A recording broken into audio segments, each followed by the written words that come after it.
ఒక అతను పోతున్నాడు. ఎవరు? పండితుల వారు పోతున్నారు. రోజు ఎక్కడ పోతున్నాడు పండితుల వారు అంటే ఇటు కొవ్వూరు అటు రాజమండ్రి. ఈ కొవ్వూరు రాజమండ్రి మధ్యలో ఏముంటుంది రాజేష్?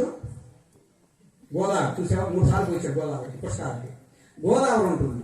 ఆ గోదావరి దగ్గరికి పోయిన తర్వాత పడవలో అవతలి ఒడ్డుకు పోవాలని నిర్ణయించుకున్నాడు పండితుల వారు. అంతవరకే ఆ యొక్క నావికుడు అంటే పడవ తోడేవాడు వచ్చాడు. అయ్యా, నన్ను రాజమండ్రికి చేరుస్తావా నన్ను అని అన్నాడు. అయ్యా, రాజమండ్రికి చేరవాలంటే ఇప్పటికే 3 సార్లు తిరిగానని, నా వల్ల కావాలండి, నన్ను వదిలిపెట్టండి, లేదా నీకు ఒక నాణ్యం ఇస్తా. ఓ, ఇదేదో బాగుంది, సరే 5 నాణ్యం నేను రాను, 10 నేను రాను, 50 నాణ్యాలయ్యా, 50 చూద్దాంలే, 100 సరే ఎక్కువ అని వాడు ఒక డిమాండ్ అన్నమాట. అప్పుడు ఆ పడవలు ఎక్కాడు. ఈ యొక్క పడవ నడుపుకుంటూ రాజమండ్రిలో గోదావరి సగం ఒడ్డుకు చేరింది. ఈ సగం ఒడ్డుకు చేరినట్టు యొక్క ఆ పండితుడికి ఈయన సంభాషణ చూడండి ఎలా ఉందో.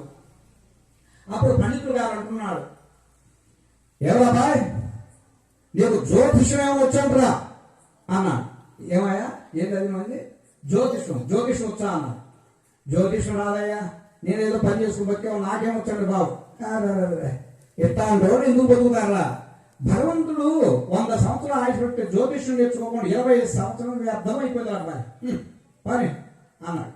సగం దూరం పోయింది. ఇంకో రెండవ సంభాషణ. మరి పండితులు గారు అడుగుతున్నాడు నాకు, ఎవరబ్బాయి నీకు మీమాంసం ఏమో తెలుసా అన్నాడు. ఏమాంసం అయ్యా? మీమాంసం. ఈ మీమాంసం గారు అదేదో తెలుసయ్యా. ఏడ్చినట్టుంది. 100 ఆ యొక్క 100లో పావు భాగం పోయింది, దీంతో ఇంకొక 5 భాగం పోయింది, ఇంకా 50% మిగిలింది. సరే, ఇంకొక ముందుకు పోతుంది పడవ, ఇంకొక దూరం ఉంది రాజమండ్రి. 3వ ప్రశ్న వేస్తున్నాడు ఈ పండితుల వారు. ఏమని వేస్తున్నాడు? ఏమయ్యా, నీకు జ్యోతిష్యం తెలియదు, అస్త సాముద్రికం తెలియదు, మీమాంసం తెలియదు, నీకేం తెలుసయ్యా అన్నాడు. అయ్యా, నీకు ధనం పెడతానయ్యా, నన్ను వదిలిపెట్టు, నీ డబ్బు దేవుడిని వెనక తిరిగి వెళ్ళిపోతాను అన్నాడు. సరే సరే, ఏడ్చినట్టుంది. ఇట్లాంటి ఎందుకు పుడతారు, ఎందుకు చేస్తారు, ఏమి నేర్చుకోకుండా అని తన ఆ యొక్క గర్వంతో మాట్లాడాడు పండితుల వారు. ఇంకా రాజమండ్రి కొంచెం దూరం ఉంది. అప్పుడు ప్రశ్న ఇతను వేస్తున్నాడు. ఎవరు?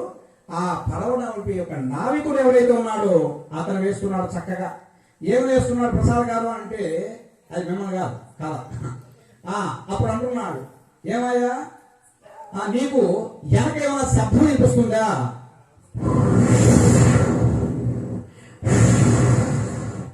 రాజా, అది మైకి నది ప్రవాహంగా. అప్పుడు నది యొక్క ప్రవాహము ఉద్భవించి వస్తుంది. ఎక్కడ వర్షాలు పడి బాగా జోరుగా వస్తుంది.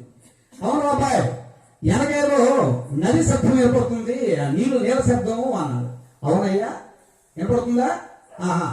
ఇప్పుడు ఏం చేద్దాం అనుకుంటున్నావు అన్నాడు. ఏం చేద్దామరా, నువ్వు చెప్పాలరా అన్నాడు. ఇందాకేదో అన్నారు మీరు, నేనేమన్నాను అబ్బాయి అన్నారండి, గుర్తు చేసుకోండి. జ్యోతిష్యం వచ్చా, మీమాంసం వచ్చా, అస్త సామర్థ్యం వచ్చా, అది కదా మీరు అనింది. అవును రోయ్, గుర్తొచ్చింది. సరే కానీ ఇప్పుడు మనం ఎక్కడ ఉన్నామండి? గోదావరి మధ్యలో ఉన్నాం, అవునా? అవును అబ్బాయి. అయితే నీకు ఒక విద్య వచ్చండి అన్న. విద్య? ఏ విద్య? ఈత విద్య అన్నాడు. ఈత విద్య నాకు రాదురా. రాదు చాలు అంటే ఆ నదిలో వాడు కొట్టుకుంటూ ఈ యొక్క ఈదుకుంటూ గట్టుకు చేరుకున్నారు. ఎవరు? ఈ యొక్క నావికుడు. ఒరే, నన్ను కాపాడరా అన్నాడు. అయ్యా, జ్యోతిషం ఉంది, మీమాంసం ఉంది, అస్త సాముద్రికం ఉంది, అన్ని విద్యలు నీ దగ్గరే ఉన్నాయి, నువ్వే కాపాడుకో అన్నాడు. ఆ నదిలో కొట్టుకొని వెళ్ళాడు పండితుడుగా. అంటే ఒకరిని సంభాషించగా కాదు.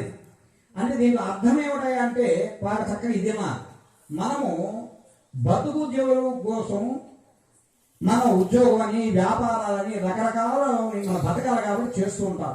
కానీ నిజమైన విద్య ఏమయ్యా అంటే, ఈ విద్య ఆ పండితులు గారు అన్ని విద్యలు ఉన్నాయి కానీ నది దాటి రాజమండ్రికి వెళ్తే తన విద్యలకు సంపాదించుకునేది పావుల డబ్బులు. కానీ నిజమైన విద్య ఏంది? నదిలో కావాల్సిన ఈత విద్య కావాలి. ఈత విద్య ఉంటూ బయటపడ్డాడు ఆ నావికుడు. అలాగే పరమాత్మ సత్యస్వరూపుడైన యొక్క సత్యనారాయణ యొక్క వ్రతంలో చెప్పబడింది ఏమవుతాయా అంటే, ఇన్ని విద్యలు చదువుకున్న కూటి కోసమే కానీ నిజమైన విద్య మనం ధర్మ మార్గంగా కష్టపడి సంపాదించడంలో 10 రూపాయలు భగవత్ కైంకర్యానికి వినియోగించుకుంటూ పెద్దల యందు గౌరవం ఉంటూ సత్సంగమైనట్టు చేసుకుంటూ నిరంతరంగా ఉండాలి అని ఈ కథ యొక్క నీతి చెప్పబడింది. సరే, మీకు ఆలస్యం అవుతుంది, ఇంక ముగిద్దాం అన్నయ్య. ఓం అమ్మా మీ దగ్గర టంకాయలు కొట్టే